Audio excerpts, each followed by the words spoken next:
atraviesa tu torrente de Cedrón. Atraviesa tu torrente de Cedrón. ¿Alguna vez había oído usted hablar del torrente de Cedrón? Hoy vamos a tocar algo del torrente de Cedrón. Y yo creo que hoy nos vamos a dar más fuerza, más autoridad para atravesar el torrente de Cedrón. Amén. San Juan 18:1. Vamos a esperar que lo coloquen ahí en las pantallas. Capítulo 18, ahí está. Versículo 1 dice: habiendo dicho Jesús estas cosas, salió con sus discípulos al otro lado de ¿qué? ¿Al otro lado de qué? O sea que si es una palabra que está en la Biblia. Entonces dígale que está a su lado: hoy vamos a atravesar el torrente de Cedrón. Repito el texto: habiendo dicho Jesús estas cosas, salió con sus discípulos al otro lado del torrente de Cedrón, donde había un huerto, en el cual entró con sus discípulos. Y también Judas, el que le entregaba, conocía aquel lugar. Diga conmigo: Judas conocía aquel lugar. Porque muchas veces Jesús se había reunido allí con sus discípulos. ¿Cuántas veces? Muchas veces.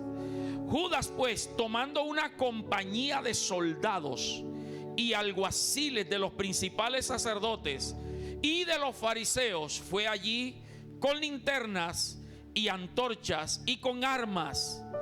Pero Jesús, sabiendo todas las cosas que le habían de sobrevenir, se adelantó y les dijo: ¿a quién buscáis? Le respondieron: a Jesús Nazareno. Jesús le dijo: yo soy. Y estaba también con ellos Judas, el que le entregaba. Cuando Jesús les dijo: yo soy, ¿qué les pasó?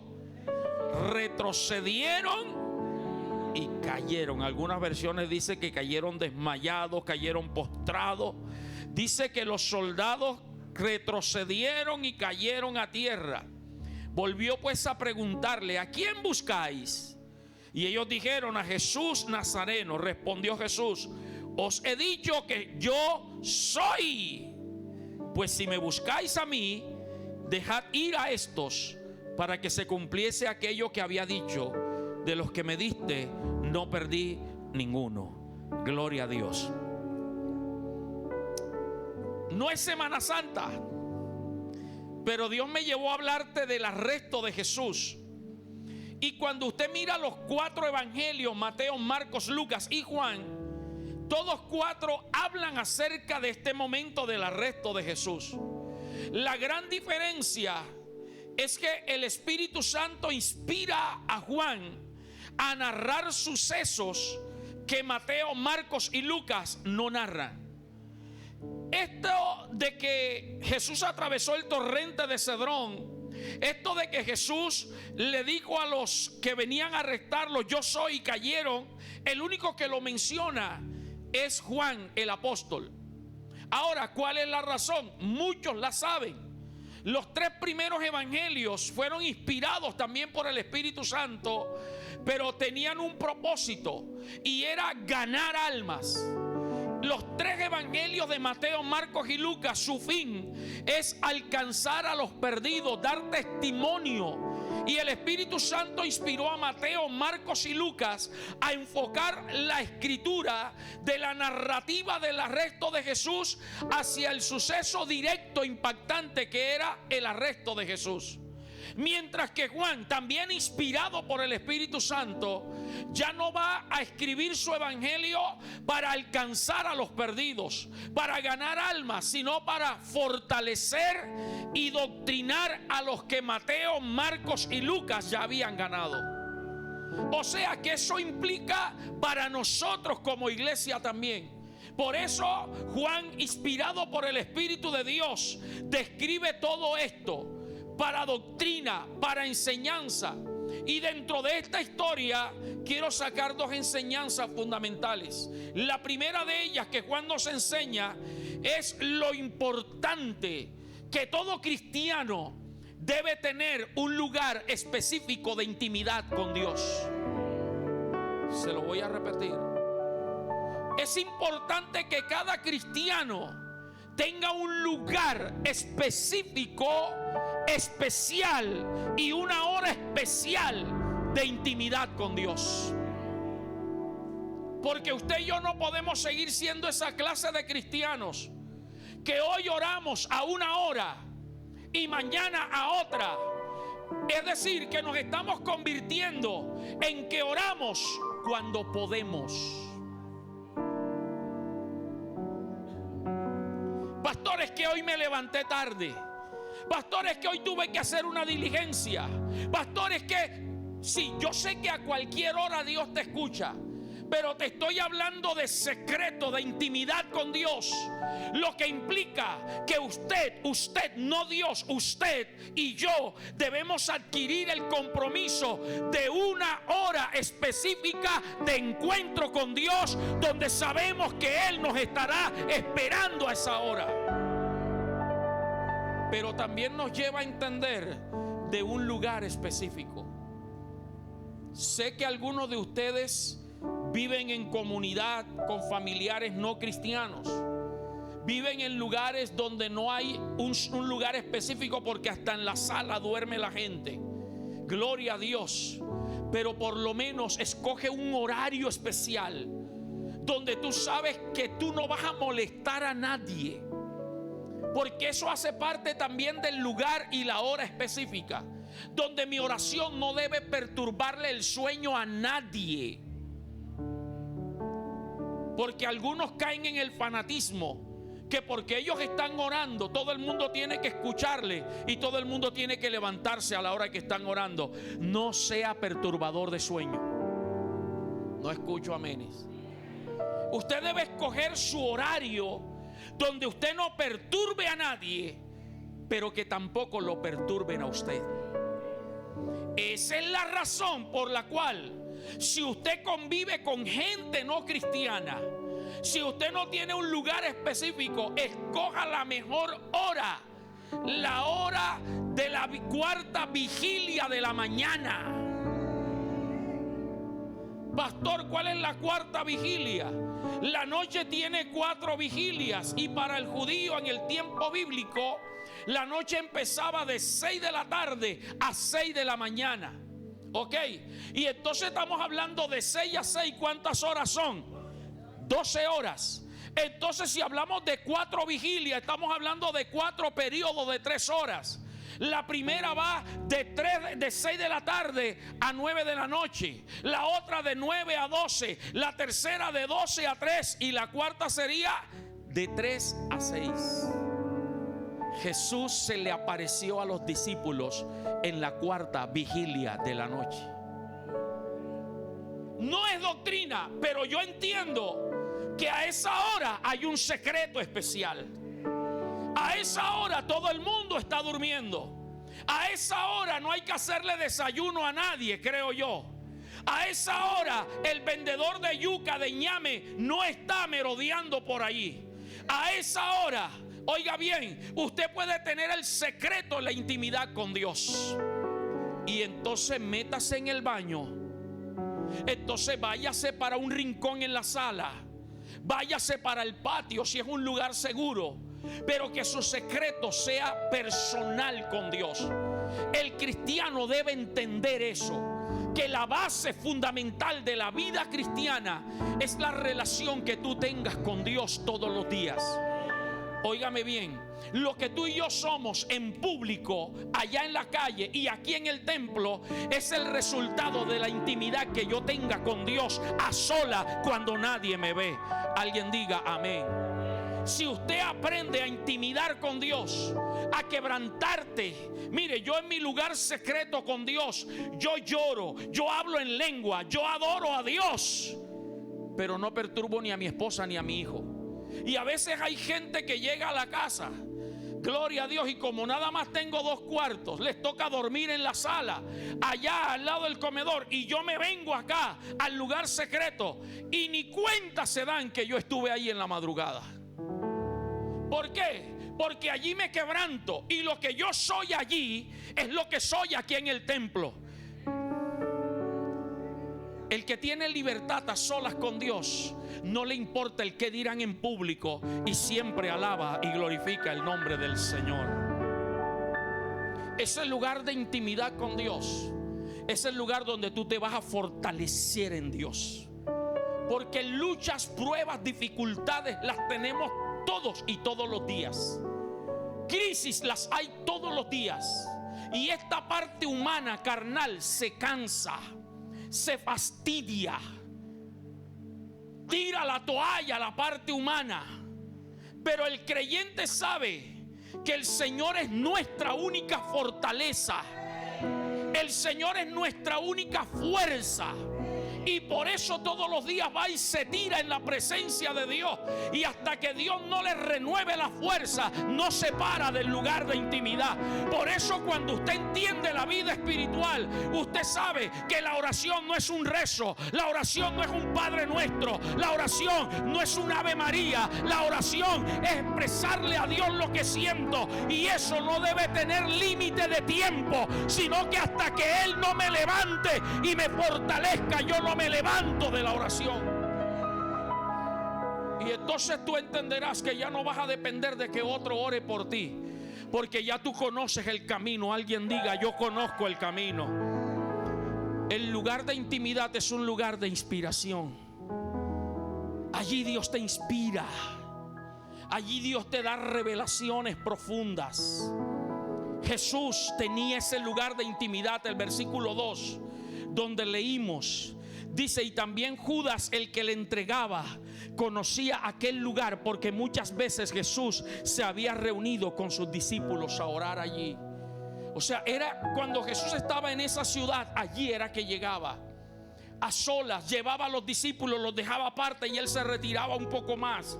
Y si Jesús, siendo Dios, se apartaba a solas, ¿cuánto más usted y yo? Quiero que vaya conmigo a Lucas 22:39, por favor. Es la misma historia. Lucas 22:39. Lucas lo narra de otra forma, pero habla de eso mismo. Dice Lucas 22:39: y saliendo, hablando de Jesús, se fue como que, como que, ¿qué es ese como solía? Como acostumbraba, como era su costumbre, al monte de los olivos. Y sus discípulos también le siguieron. Cuando llegó a aquel lugar les dijo: orad que no entréis en tentación. Todavía no les había revelado que su alma estaba angustiada hasta la muerte. Solamente les dijo: oren para que no entren en tentación.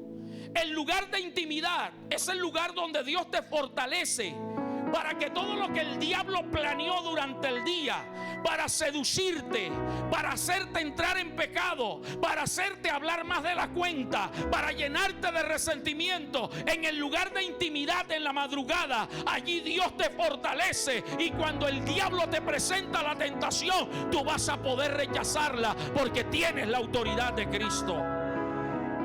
Wow. Versículo 41. Y Jesús se apartó de ellos a distancia como de un tiro de piedra, y puesto de rodillas, qué bueno que la iglesia de Edén volvió a las rodillas, puesto de rodillas oró, diciendo: Padre, si quieres, pasa de mí esta copa. Usted sabe qué quiere decir eso. Yo se lo he explicado muchas veces.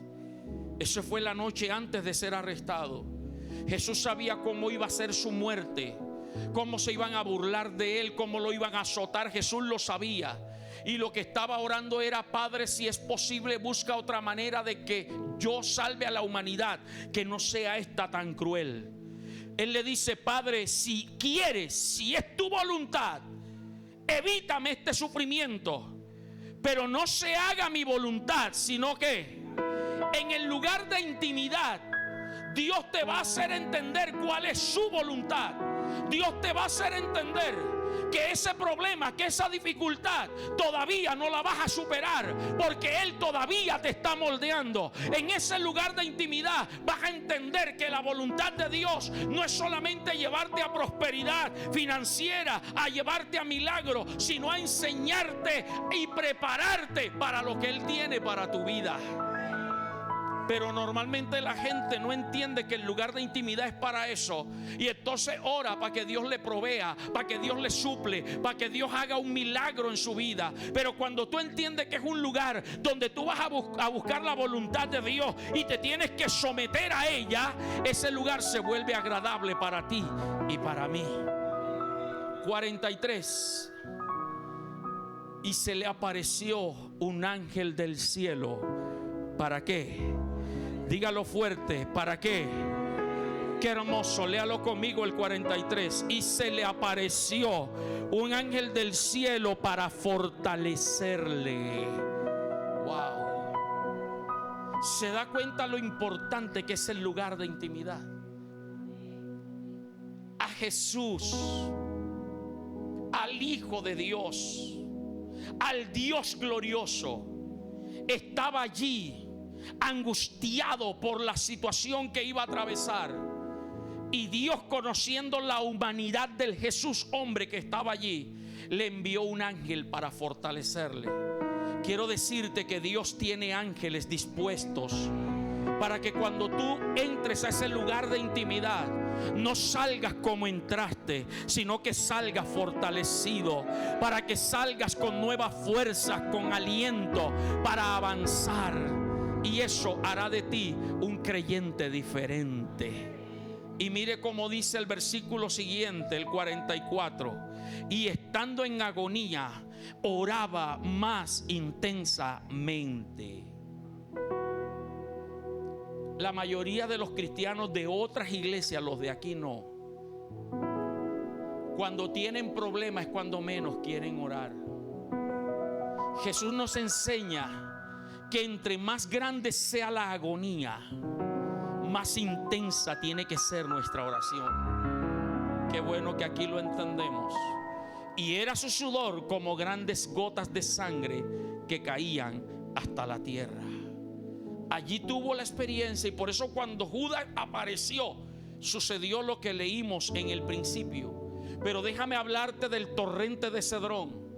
Para llegar a ese huerto Getsemaní, donde Jesús estaba orando intensamente, donde un ángel le fortaleció, donde aceptó la voluntad del Padre, tuvo que atravesar el torrente de Cedrón. Un torrente es un lugar donde pasa una corriente de aguas impetuosa.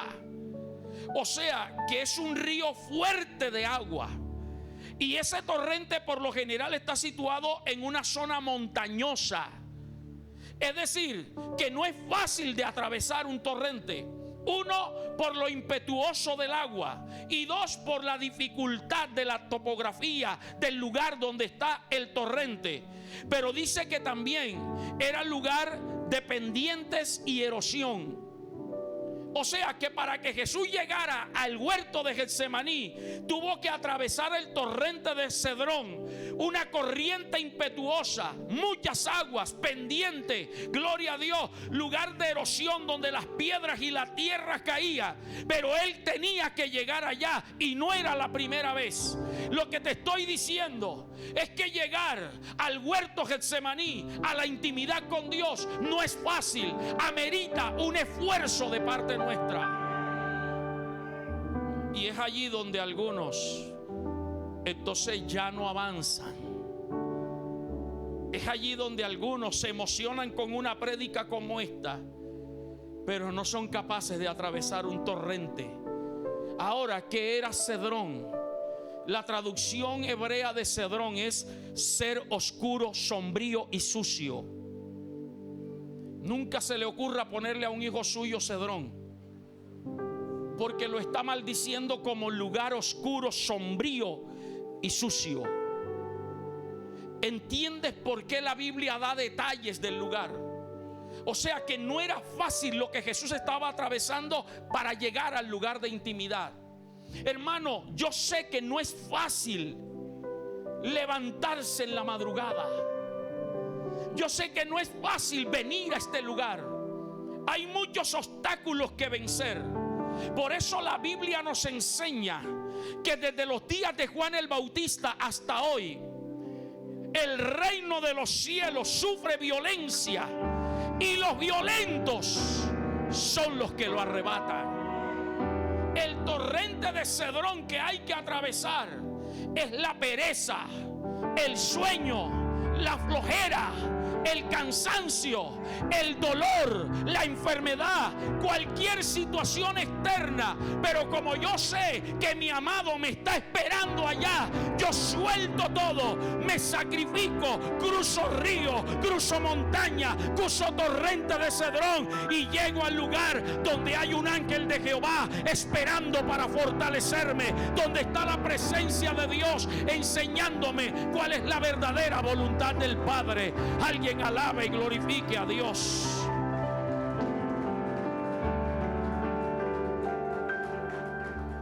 Para venir a los cultos hay múltiples pretextos y excusas.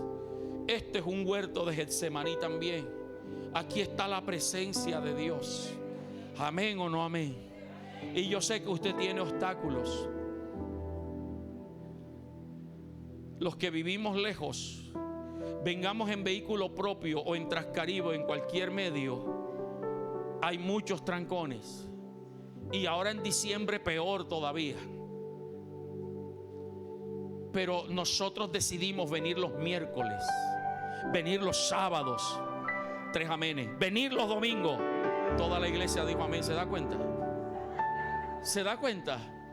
Dije miércoles unos cuantos, sábado menos, el domingo amén. Y tú quieres que Dios te bendiga. Hay que cruzar un torrente de carros y de motos, de peatones atravesándose. Pero yo sé que mi amado me está esperando. Hermano, buscar la presencia de Dios no es fácil. Qué bueno, dile al que está al lado tuyo, esto no es fácil. Esto es para valientes. Rafa, esto es para gente que realmente entiende, que no viene por religiosidad. Cuando usted sabe que aquí hay gloria de Dios, cuando usted sabe que aquí está la misma presencia de Dios, se te puede presentar la visita que quiera, pero usted le dice a su visita: tienes 2 opciones, o me acompañas a la iglesia o me esperas que yo venga. Los Salguedos, hijos de Napoleón Salguedo y Olimpia Martínez, tenemos una costumbre, Merly, una costumbre muy buena para mí. Terminamos de almorzar y para la sacrosanta siesta. Puede estar el rey de España visitándome, pero yo le digo: está muy buena la conversación, pero el deber me llama y me voy a acostar. Cuando salgo de gira a predicar a otro lugar, ya en República Dominicana, en Chile, en Argentina, en México, en Estados Unidos, donde he ido, ya ellos saben que el pastor Jonathan hace la sacrosanta siesta. Me molestan cuando me ven: pastor, ¿y cómo va con la sacrosanta? El pastor Luis, no sé si nos esté viendo, el apóstol Peña, el profeta Peña, vienen acá y los pongo a dormir también.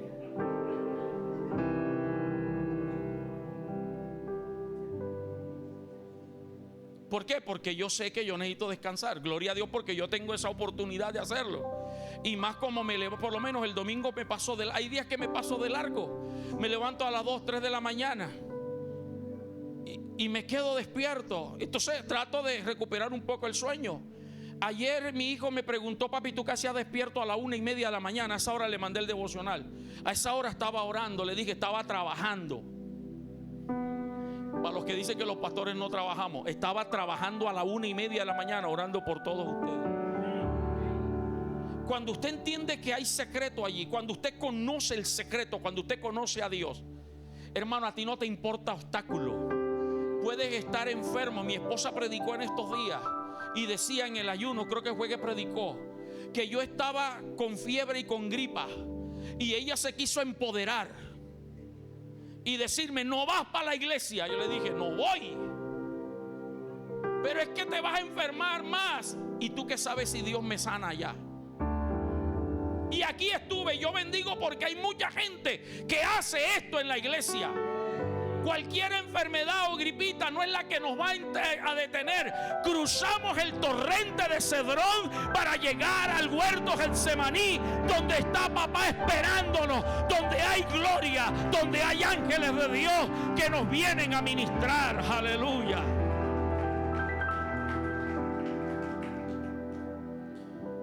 ¿A dónde iba Jesús cuando cruzó el torrente de Cedrón?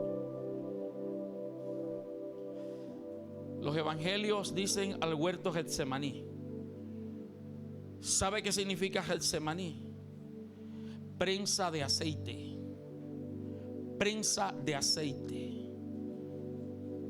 Eran unas piedras redondas donde metían el olivo, el fruto, lo prensaban y comenzaban a machacarlo hasta sacar el aceite. Espiritualmente, eso implica que tu lugar secreto de oración debes permitir que Dios te machaque. ¿Qué te quiero decir? Número uno, que no creas que con 5 minuticos es suficiente. Número 2, no creas que con presentarle a Dios tus quejabanzas ya es suficiente. El torrente de Cedrón se cruza para llegar al huerto Getsemaní, para dedicarnos allí a escuchar a Dios y para alabarlo. Eso implica sacrificio. Y entonces cuando tú estás metido en el huerto Getsemaní, que está la prensa, gloria a Dios, machacando el olivo ahí, el aceite, empieza a salir de ti una valentía. Yo no sé cuántos han experimentado eso, pero después de la oración, después de un culto glorioso como el de esta noche, salimos poderosos del culto, salimos poderosos de la oración, y lo que veíamos como problema grande lo miramos hacia abajo, porque Dios ha sacado el aceite de nosotros como el búfalo, gloria a Dios, que destila su aceite por el lomo. Así que, hermano, vale la pena tener un lugar de intimidad con Dios. Y lo segundo que quiero enseñarte, que es cortico, tranquilo, es el poder del yo soy de Jesús. Volviendo a Juan 18, versículo 6. Es impresionante lo que sucede. Juan 18:6, la misma historia que estamos narrando. Cuando Jesús les dijo, yo soy, los soldados, Judas, los comisarios de los sumos sacerdotes retrocedieron y cayeron a tierra. Algunas versiones de la traducción dice que cayeron desmayados, cayeron sin fuerzas. Algo pasó cuando Jesús les dijo, yo soy. Él no les dijo más nada. Les preguntó, ¿a quién buscan? A Jesús Nazaret. Mateo, Marcos y Lucas dicen que cuando Judas llegó, lo besó y la gente lo identificó con el beso, porque Judas les había dicho, a quien yo bese en la mejilla, ese es. Como era oscuro, todos se vestían igual, todos eran de barba y cabello largo. Algunos soldados no conocían a Jesús. Judas les dijo, yo lo llevo donde Él está. Esa es la razón por la cual Judas les dijo, yo sé dónde encontrarlo, porque Judas sabía que a esa hora Jesús estaba allí. Yo atravieso el torrente de Cedrón con ustedes, y llegaron con palos y con espadas a buscar a Jesús como si fuera el peor de los delincuentes. Eso lo dice Mateo, Marcos y Lucas. Judas lo besó, pero Juan especifica de que antes del beso, gloria al Señor, la gente llegó y Jesús le preguntó, ¿a quién buscan? A Jesús Nazaret. Él dijo, yo soy. Y la gente cayó. ¿Sabe por qué? Porque ese yo soy tiene poder y tiene autoridad. Ese fue el nombre con que Dios se le reveló a Moisés en Éxodo capítulo 3. Cuando por primera vez se le revela, si mi memoria no me traiciona, por allá en el versículo 14, porque Moisés le dijo, yo voy a los hijos de Israel y les digo, Dios se me apareció y me dijo que viniera a libertarlos. Ellos no me creerán. ¿Qué les voy a decir? Que quién me envió. Y entonces cuando Dios le dice, diles, yo soy el que soy. Dos cosas por las cuales Dios reveló su nombre por primera vez. Atento a esto, lo enseñé en los ayunos, la primera parte. La primera razón no es porque Moisés quería saber el nombre de Dios. No es porque Moisés quería que Dios le revelara su nombre. Era porque en medio de los pretextos y las excusas de Moisés, él decía: que Dios me está comisionando. Porque yo les voy a decir, el Dios de Abraham, de Isaac y de Jacob, el Dios de sus padres me trajo. Pero ¿qué Dios? Un Dios que había permitido que durante 400 años los esclavizaran y los maltrataran. Moisés, en su angustia, su temor y su baja autoestima, él decía: ellos no me van a creer. ¿Cómo voy a ir en nombre de un Dios que ha permitido que los maltraten, que los azoten? ¿Cómo voy a presentarme de esa manera? Entonces por eso Dios le dice: yo soy el que soy. ¿Y sabe qué significa realmente ese yo soy el que soy? Está revelando Dios su preexistencia y su señorío. La segunda razón por la cual Dios le revela el nombre a Moisés de yo soy, porque Moisés venía de Egipto. Los israelitas estaban en Egipto, y en Egipto se conocían muchos dioses, entre ellos Amón-Ra, entre ellos el río Nilo y otra serie de ídolos. Y cada ídolo tenía un nombre, cada ídolo tenía una función específica. Ahora Moisés estaba en Madián. En Madián habían otros dioses. Cada dios tenía nombre y cada dios tenía una asignación específica. Lo que Moisés quería era llevar una identidad de un Dios. Y por eso Dios les dice: yo soy el que soy. En otras palabras, mi preexistencia es antes que cualquier Dios y seré después de cualquier Dios. Y yo soy el que gobierno el cielo, la tierra y todo lo que existe. Eso es lo que Dios está revelando. Ahora, cuando Jesús les dice yo soy, les está diciendo: yo soy la preexistencia y yo soy el señorío. ¿Sabe por qué esa gente cayó desmayada allí? ¿Y por qué retrocedieron? Porque, ojo, a ellos los estaba incitando los demonios. Los demonios eran los que venían con ellos. Usted ve esa turba de gente y yo sé que alguno de pronto será la excepción, pero cuando agarran un delincuente, un ratero, la gente grita: denle, se lo merece. Ojalá y usted y yo como cristianos no tomemos esa actitud, porque allí lo que se está moviendo es un demonio de violencia. Y cogen al pobre delincuente, y permítame decirlo así, pobre, le dan con piedra en la cabeza, con cascos, con palos, con patadas. Y la gente se desenfrena, se vuelve loca. Y lo demás, denle para que aprendan, quémenlos. Hay un ambiente demoníaco en la atmósfera, que aún los hijos de Dios se dejan contagiar, y aunque no le pegan, patrocinan lo que están haciendo. Te estoy hablando del mundo espiritual. Esta gente venía con una asignación demoníaca a arrestar a Jesús. Venían con éxtasis de violencia, venían con palos, con espadas, venían armados de todas formas. Y habla de una compañía de soldados, eran cientos de hombres, a arrestar a uno solo. Y lo que demuestra Jesús es que no hay demonio que lo pueda detener a él, ni ser humano.